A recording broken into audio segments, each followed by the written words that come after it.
Well, hello, listeners. Welcome back to the Purposeful Marketing Podcast. Aaron and Mary here. James is hopefully off planning his beautiful wedding that's happening soon, or he's just having fun. I'm not really sure, but I appreciate him. Today, we're going to invite friend, colleague, Florida native, Bob Kahns on to really talk about performance marketing. Again, Bob and I work together, and we both shared the same role at one point. But really what I want this conversation to go is really talk about paid media over time. And we're going to use Bob's very deep expertise of doing it over the years in different facets to have a good conversation about it. Because one general theme that I have to really start us off is I think marketing has always changed over time. And there's some things that fundamentally are still the same. And Bob's going to have a lot of battle scars that he's going to talk about us with it. And I think these are the things that I'm talking about. It's those growing pains, as Bob mentioned offline. That's the stuff I want to pull out of us. That's just fun to speak about is although there may be a new ad platform coming out or Twitter's becoming X, there's always these things marketers do. And that's the deep conversations I want to have around here. So I think, Bob, just to kind of get us flowing, I think how you were talking about before, can you really talk us through your paid media experience over time? Take us from the beginning to now. Sure. Give my elevator pitch. First, born and raised in Michigan. So although I've been in Florida longer than Michigan, so I guess you could consider me a Florida native at this point, but still got my Michigan love for sure. I got almost 20 years of experience now. Started with paid search with superpages.com, but they quickly realized they couldn't spend all their budgets, the budgets advertising giving on superpages.com. So expanded out to, it was Yahoo search at the time. Again, talk about evolution. It was Yahoo search and Google ads, of course. Before Bing bought out or MSN bought out. Yeah, you know that. But went through just straight auction style ads. We had a lot of fun with that on Super Pages. The locksmiths took advantage of that one big time, especially when we tested out a click to call ad or only a pay per call ad. So it's you didn't pay unless they got that call. It was we had tracking numbers, obviously, but the locksmiths figured out they didn't get charged for that call as long as it lasted under 15 or 20 seconds. So when they saw the caller ID, said, "Oh, this is superpages.com," they knew it was from their ad. Said, "Hey, what's your number? Let me call you right back." So they wouldn't get charged. Meanwhile, they're bidding $200 a call to get. Obviously, you call a locksmith, you usually need that service right away. That's an emergency service. So we had to kind of ask them. Just like Google's had to you can't sell firearms, you can't sell drugs. All the different restrictions they've added over the time. I had to change rules as medical marijuana is around. So it's all right, well, kind of what restrictions do we change? But I've got a deep history in paid search, but that being in digital marketing, I was telling you guys before, when Facebook advertising came about, telling clients how we were going to set it up, how we target people, because it's not search. It's not as simple. It's like magazine advertising. Where do you want your ad to show up? Which magazine would you put it in? Do you want to be in GQ? You want to be in Mademoiselle. So that type of demographic targeting was in its simplest forms back then with Facebook ads. Obviously, that's evolved over time too. But that's kind of the down and dirty quick version of my history. And certainly over the years, I've gotten involved with much more than just search and social ads, lots of video ads, local ads, and talking with getting ads on Google Maps and everywhere else. Trying to map platforms in themselves are all crazy, but I'm sure Mary could share some pain points with her recent experiences. Definitely. I think one thing I want to linger on, which is really important to marketing and paid media, is targeting. I think this is something where it's led us astray before. And then now when we've used common sense, we've come back to it. But even hearing you talk about it really gets me to that point, is just knowing who's my demographic, where do they want to show up? Targeting is so crucial to paid media function. Just any other thoughts on that, Bob? And the reason why I'm bringing that up is because I think sometimes when we're talking to clients, it gets very confusing, right? Are we reaching the right people at the right time? And if you take a step back, maybe it's a little more simple. Or am I wrong? Just kind of give us your thoughts on that. No, you're definitely not wrong. That's one of the kind of foundations of any good advertising strategy is who are you targeting? Who's your market? You don't want to waste ad dollars on people that are never going to buy. So if you're selling lipstick, well, you should not be targeting any men for the most part. They probably don't wear it. Some of them might, but at the same time, there's probably other demographic factors that trigger that and let you show up. They probably, you can retarget anybody that's visited. So again, targeting is definitely key, but defining an audience. I mean, if you got a cold audience, like who do you want to target? Just having a conversation about this earlier, like any good company should have a decent CRM. You see who your customers are, how they buy, when they buy, what they buy. So you should be able to kind of build off of that, create a similar audience, and then set that up, and then go to town on whatever ad network you're going to put yourself out there. Yeah, I think every time I open an account for the first time, and Bob will probably say this too, like targeting is like the first place I go to. And I even did it today with a client account. I'm like, oh, there's some interesting things in here. If you can't get targeting right, you're not going to get your message right. You're not going to get that message to the right people. The other thing Bob mentioned, which I think is very important, which is something I had to learn over time, which is sometimes you have to get out of the paid platforms and into the CRM to understand what you're doing better so you can get better in the paid platforms. So that example of what you're talking about is you're talking about building the similar audiences, our remarketing audiences, our lists, however you want to break that down.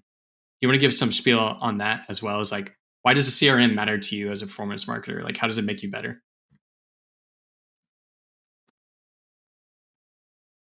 Yeah, like I said, the CRM is going to, at a minimum, show you who are your customers, who buys from you. You can get a lot of demographic. You should be able to get a lot of demographic information from that. Hopefully, you're capturing information. But even if you only have an email address, now you can upload that to just about any platform and generate lists off of that as well. So, understanding who buys from you is certainly going to help you realize like who you should try to sell to, as far as creating cold audiences or anything else, or retargeting, or if they're repeat buyers. I mean, if you have a service or a product that people buy every 6 months, okay, well, if you see that in your CRM, like, hey, we get repeat buyers every 6 months, we should start an email program and kind of set a reminder, like, hey, is it time to reorder? I mean, there's plenty of recurring models that exist out there for different products that you need on a monthly or annual basis. That's a quick win for you to kind of drum up additional business. I mean, if you don't, that's the thing. If it's something that maybe you buy once a year, you might not remember exactly who you bought it from last year. So you just go search for that product again, and you might come up to somebody different. But if you got that reminder 11 months in, like, hey, yeah, it's coming up on a year since you bought. Again, so like having that CRM information available, whether it's repeat or just a single purchase, especially big ticket items. I mean, B2B and SaaS, I mean, we look at big contract values where, yeah, a business, they might sign on for 6 figures annually. It's like, all right, well, knowing who to involve in that process, who to target. I mean, the person that signs that deal at the end of the process, it's probably not the person that had to do the research. It's probably an assistant or a specialist that's actually going to do the work and use the tool. They're the ones that are in the trenches and understand the benefits between these different products and services, and make the recommendations to their boss during budget season, which it's coming up now, typically annually, like most businesses. Like, hey, I want to buy this new tool that's going to help me be more efficient. It's going to help the company save money. It's going to help in this way. So again, that specialist is probably the one you should be targeting, not the CMO that, hey, I want to target them because they signed the contract that theme level do. I think for our listeners, again, why I want to do this conversation is so you can hear Bob think. And although we've asked a couple different questions, like, it's not just tactical stuff, Bob, you're talking about. It's like you're really thinking at a high level and then going back into the platform. I think that was something I had to learn as I go too, where just not having access to a CRM or access to this level of thinking, those conversations become very heavy tactically of like, what keywords do we have in the platform? What does this ad copy look like? The way you're talking about it, again, for our listeners, is so great, because I think that's will open your mind to paid media more so than like there's these little levers I pull, little optimizations I do every day. I think it makes it way more enjoyable.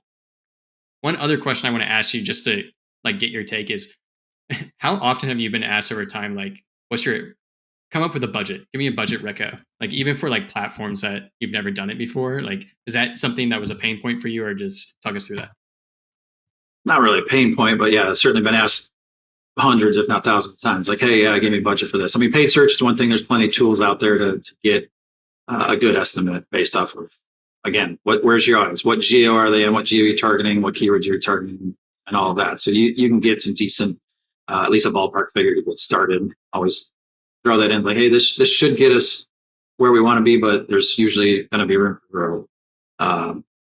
Although that Google's a whole nother animal now with automated setups and whatnot that you want to try to steer clear of and keep as much control as possible over that. But I mean, yeah, setting the right budget. I mean, and you can see usually pretty quickly if that budget's good to reach the right amount of your audience. Because at the same time, again, everybody doesn't have an infinite, indisposable budget to spend on their ads.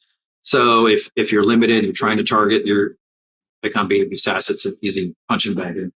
And if you're trying to sell this software, yeah, you might be able to sell to everybody. I mean, maybe a software that integrates with Salesforce. Okay, well, there's a lot of companies that integrate or that use Salesforce as a CRM, and you lay on top, you're in the Salesforce marketplace. Like, all right, well, are you going to try to advertise all 5 million of those Salesforce companies? Probably not. I mean, unless you got a big enough budget to support that. So you got to try to niche down. Again, do you need to target the CMO all the way down to those specialists, or should you focus on the specialists? And again, maybe you do. I mean, yeah, you do some testing, separate those audiences, CMO, because the message that they hear is going to be different than that specialist who's actually using the tool. Specialists, they've got more pain points than that CMO. He's just really worried about the dollar. Does this make us money? Is it successful? So specialist wants to save time and create efficiencies, where a CMO is probably worried about, is this going to drive leads and revenue for the company? So again, it goes back to the audience, goes back to, I mean, all right, how much budget can you spend? I mean, you can then, I mean, yeah, depending on the budget the company has, I mean, yeah, you can kind of back towards like, all right, well, we're going to change your strategy because this is your limited budget. So we got to limit our audience, tighten our geos. We got to tighten our keywords or anything else like that. Yeah, thanks for talking through that, Bob. But the reason why I asked that, because it's not a straightforward answer. And I think some people, when they look at us as performance marketers, like, give me the straightforward answer. It's like, well, I have to do all that thinking and processing and strategizing before I can really just say what's the best budget for you. Then another word that Bob threw out really important is testing, experimenting. I think that's something that, again, for our listeners, so crucial to this role. And I think it's something that's lasted forever. I'm sure, Bob, when you first started with paid search and moved on all these other platforms, the first thing you probably started doing was experimenting. You kind of want to talk us through kind of your journey of experimenting on different ad platforms. Yeah, I mean, experimentation is definitely key. I guess to kind of play off of the budgeting thing too. Like I've dealt with lots of really limited budgets over the years. So it's like when you have a limited budget, again, it goes back to your audience. Like, all right, let's get our audience as narrow as possible, get the low hanging fruit to prove that this can work. And then from there, then you expand out. Like, because I mean, then the business sees it's working. Like, hey, you've put together this, yeah, it's a tight audience, but you got a small budget. Once you get it to work, then you can expand out, and then they've got more money. They see sales. All right, we'll double our budget. I mean, gosh, I still remember this. This was, again, going back to superpages.com. I was still kind of learning Google ads, figuring that all out. But I was dealing with a company that sold pool tables up in Virginia, and they were struggling to just show up. I mean, they had a high bid. Their quality score according to Google was good. But we just couldn't figure out why they weren't showing up for searches. Actually, no, they had the right budget. It was the bid that was the issue. What we did, I mean, I told them, because this was early mid 2000, probably 05, 06 or something. So early years with Google Ads, and I had recommended, like, all right, looking at this, like, hey, we should raise your bid from like 25 cents to $1. It's like, oh, that seems really high. I don't want to pay $1 per click. It's like, don't worry, you probably won't, but that will help you win the auction. Once you win the auction, you get them to their site. You're still back. I mean, yes, whether it's using the quality score, a penny more than person right below you, and all of that. But we raises. He was at 25 cents. We raised it to $1. Then he starts showing up for the auctions. He starts getting clicks. His actual cost per click was like only 22 cents. So it didn't make sense to me how that was working. But at the same time, I was like, well, why didn't this work at 25 cents when we're paying less, even though I quadrupled the data? So, I mean, yeah, even testing simple settings like that. I mean, nowadays there's a lot more settings, especially with our audience creation, like testing locations and geographies. Are people in the geography or people that just show interest? And Obviously, you've got different. I mean, we'll pick on paid search with all the different things to test there. I mean, between your different match types, and I guess beyond just testing, it's also just monitoring, making sure you're aware of what you're showing up for, what search terms, and you're constantly adding to your negative keyword list, because that's always certainly a key thing. You're not necessarily testing, but yeah, that's the just ongoing maintenance of your accounts. Yeah, this is also, I didn't know we were going to get here, but I think this is perfect. Like, really, we really talked about like really what you need to know for paid media over time. It's targeting, it's budget, it's experimenting. Like, if you just focus on those fundamentals, and Bob just gave us some stories on the fly, so appreciate you. It doesn't matter what paid ads is going to evolve into. Like, there's going to be a new platform in a couple of years, right? But if you test those things and you focus on them, like, you're going to be a great paid marketer. Platforms are gonna evolve. Before you ask that question, now this was popped into my mind. Speaking of a recent client of ours that we were talking about, I mean, look how look how Twitter is evolving. Where, I mean, it is what it is right now. But just looking at a client's account where a year ago, $4,000 a month spend would barely get 500,000 impressions. Now they're spending the same amount, they're getting 4 million impressions. It's like, all right, well, what changed? Well, I mean, I think we know it changed, but at the same time, it's like, why is this happening? And it's like, all right, trying to make sense of that sort of stuff. It's like, yeah, you got to really take a step back. Sometimes those ad platforms, when they make big changes, they can have some really weird effects. So it can be a lot harder to diagnose. But at the same time, it shows like, yeah, don't be asleep at the wheel, because if you let that go on too long, you could be really losing out on the money that you're spending on worthless ads. Yeah, that's yeah, we're Twitter. You guys should think about it. That's really what we want to offer.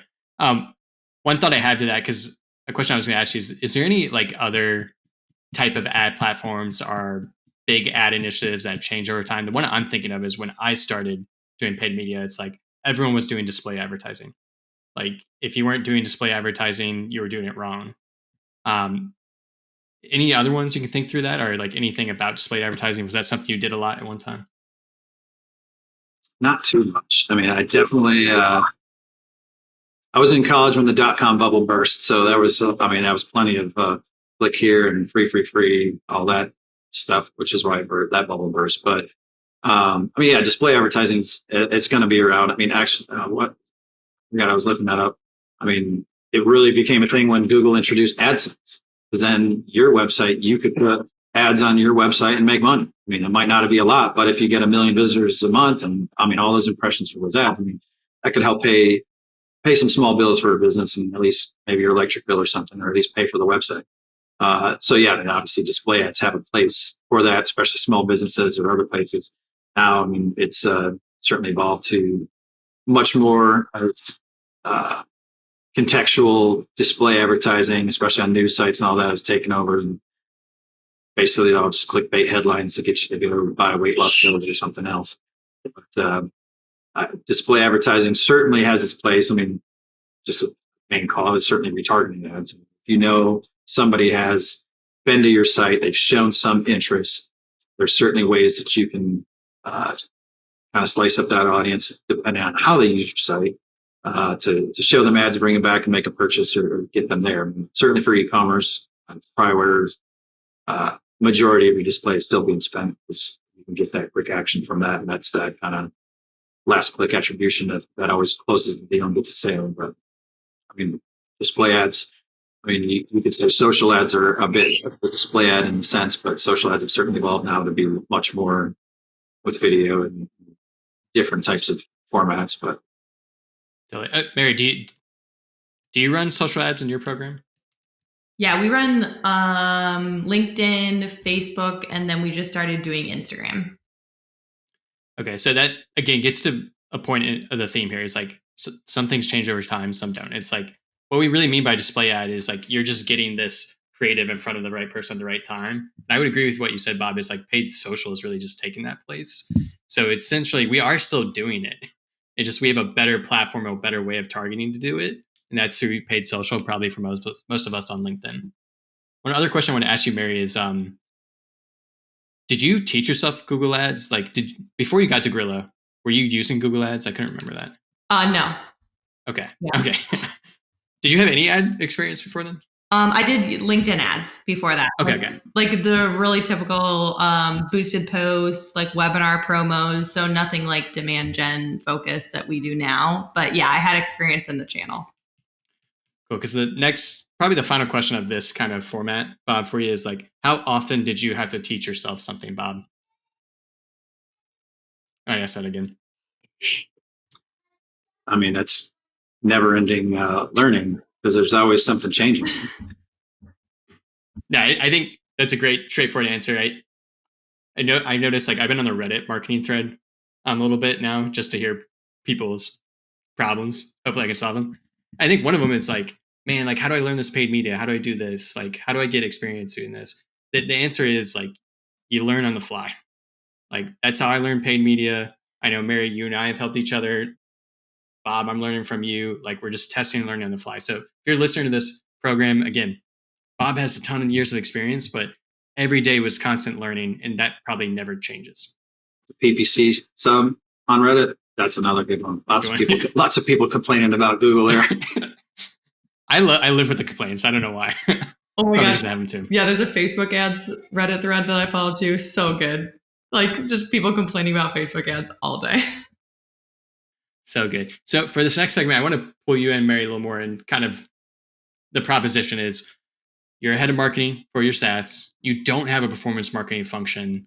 Can you talk us through that high level? And maybe Bob and I will play devil advocate and say like, well, maybe you do need us here. Yeah, that's a good question. So I am thinking about my next hires because we're growing. The minimum viable product we're creating now is working. So, I am thinking through how am I going to build a team? And so I kind of pitched it to my CEO in two ways. I can either do agency help or I can do full-time hires. And we talked it through and it was basically like, yep, full-time hire is the way to go. So the places where I needed the most help right now, because what we will do is scale what's working now. So LinkedIn ads is working. We're not spending a ton on Facebook ads. We're not doing anything on Google. We're not doing anything on YouTube as far as advertising, just organic there on YouTube. And so I was like, okay, as much as I would love to have the person be a content person, because we also have to fuel the engine. I need more case studies. I need more landing pages. I need somebody to help me write copy, add copy, blah, blah, blah. So I can either have a content person or a demand gen person. So you guys can play devil's advocate here. My CEO was like, okay, well, what do you think? And I was like, all right, as much as I would love for it to be a content person because I just don't like writing long form content. It's just not a strength of mine. I know that a demand gen person would make a greater impact on the business because I just don't have the time to manage it.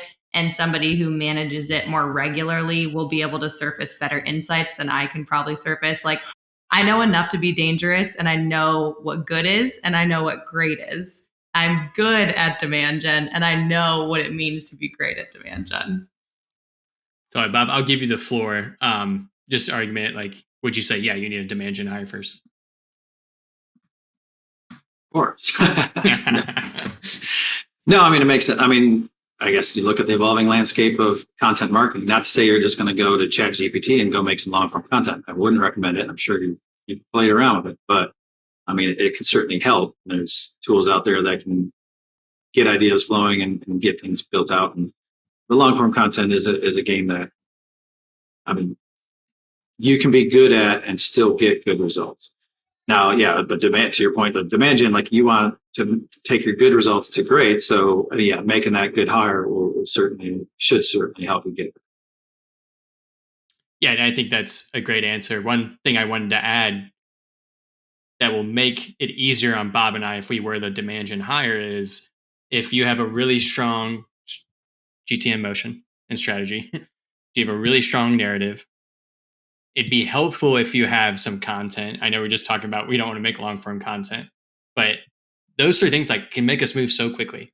And we can do all those tactical stuff like Bob talked about and get really deep in the platform and really like incrementally get optimization. But like if you had those already, then yeah, I think demand gen's great hire. And I think you had that, Mary. So maybe you should think about that.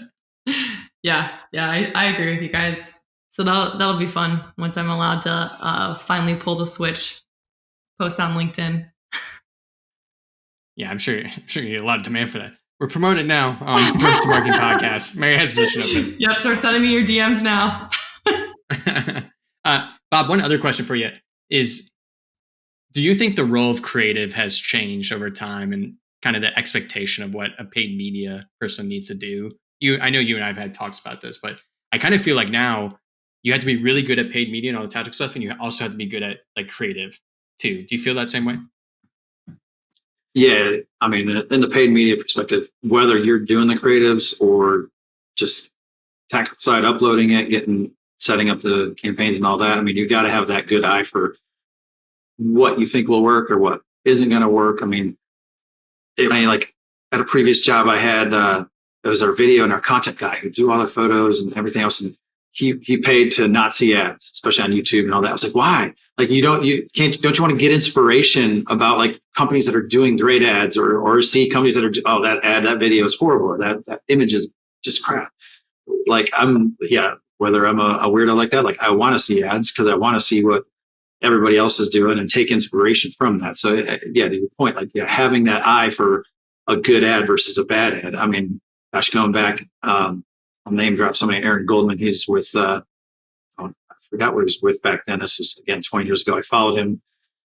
He started a website, good URL, bad URL, and you could submit like pictures of this. Again, this was like early mid 2000s, so websites were still, a new thing. But how businesses were trying to implement, like you submit pictures of somebody that put a website on the side of their van, like it might have been a plumbing company, or on a bus bench or billboards, or all like wherever you see URLs, like people would like just, there'd be good URLs and there are obviously bad URLs, and lots of bad URLs, like whether people are spelling out like the .com or using like HTTP : / like don't put that in your print, don't put that in your ad. Nobody's going to type that all the way in.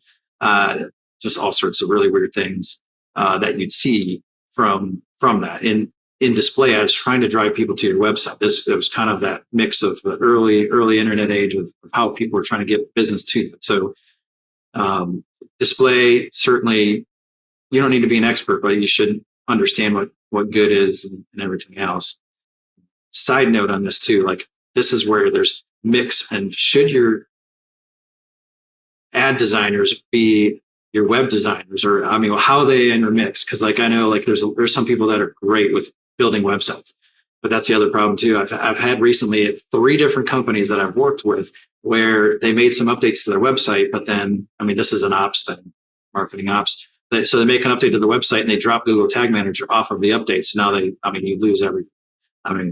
Tag Manager was a great introduction for marketing, because now I didn't have to go bug IT and go bug the web people like, hey, go add this tag, go add this tag, go add this tag. Like I can just do it all myself. So if you take that away from the website, you took everything away from me. So I had a side client come up to me and say, hey, we're tracking conversions, right? I was like, oh yeah, did you make an update 3 weeks ago? Looks like you dropped Google Tag Manager. Can we put that back? So Bob, I have PTSD. That happened to me in this role. My predecessor hired an agency. They did a website rebuild. They used a dang page builder on WordPress. And when they published the site, they erased everything, all tags, all tracking.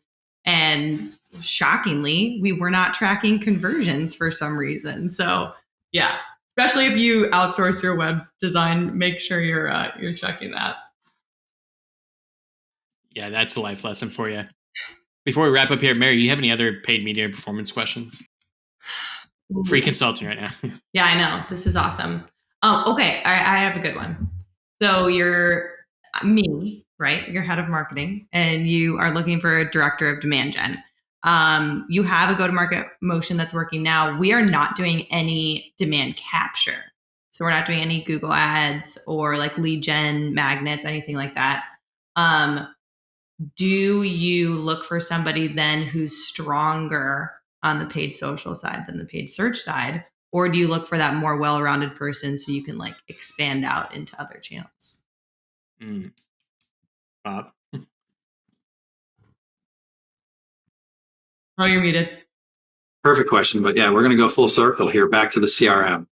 I was like, all right, let's do the split the funnel. How do your leads come in? Like, all right, you got a good go-to-market motion and you're getting sales, you've got revenue generated. Are they coming in directly, coming in just organic search? Do you need to do paid search? Do you need to do more social? It's like, all right, well, what's the demand capture you should be doing to capture more demand? How are these users coming to you currently? Can you double down on that, or how do you expand what's currently working? So I mean, yes, you can certainly. That's where. Should they be paid search or social, or should they be more rounded? I'd say probably a little more rounded.